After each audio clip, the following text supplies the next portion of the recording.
Harper Audio presents The Wood for the Trees by Richard Fortey, read by Grady. 1. April.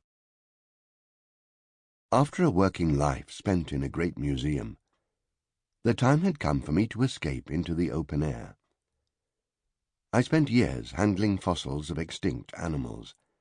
Now the inner naturalist needed to touch living animals and plants. My wife Jackie discovered the advertisement, a small piece of the Chiltern Hills up for sale. The proceeds from a television series proved exactly enough to purchase 4 acres of ancient beech-and-bluebell woodland, buried deeply inside a greater stretch of stately trees. The briefest of visits clinched the deal. Exploring the wood simply felt like coming home. On 4th July 2011, Grimsdyke Wood became ours.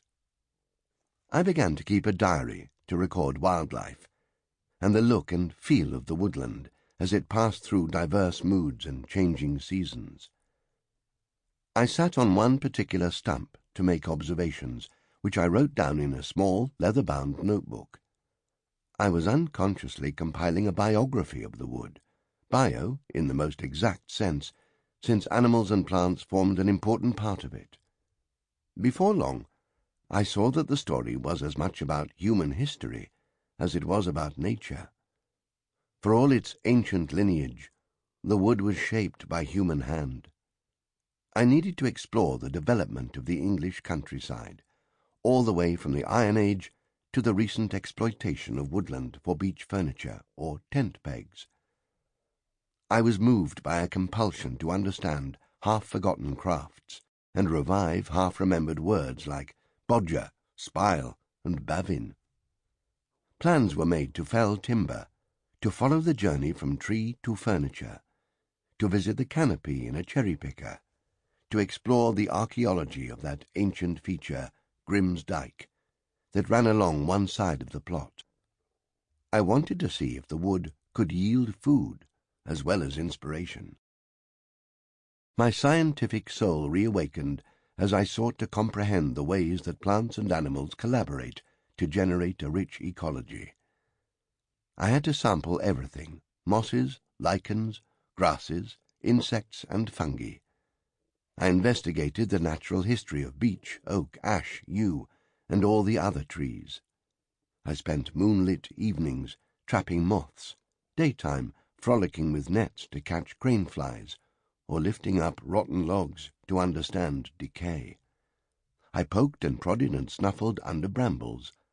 I wanted to turn the appropriate bits of geology into tiles and glass. The wood became a route to understanding how the landscape is forever in a state of transition, for all that we think it unchanging. In short, the wood became a project. Grimsdyke Wood is just a segment in the middle of more extensive ancient woodland, Unabridged Wood, lying in the southern part of the county of Oxfordshire. Splitting Unabridged into separate plots generated a profit for the previous owner, but also allowed people of modest means to own and care for their own small piece of living history. Our fellow woodies, as Jackie terms them, proved to include a well-known harpsichordist, a retired professor of business systems, a founder member of Genesis, the band, not the book, a virologist turned plant illustrator, ex-actors turned psychologists, and a woman of mystery. Our own patch is one of the smaller ones. All of the woodies have their own reasons for wanting to be among the trees. Some desire simply to dream. Some would rather like to turn a profit. Others to explore sustainable resources. I believe I am the only naturalist. All the owners are there to prevent the wood from being felled or turned into housing. For the long history of Unabridged Wood tells us that our trees are less worked today than at any time in the past. This sad redundancy is no less part of its tale, as our wood is inevitably connected to the wider world of commerce and markets.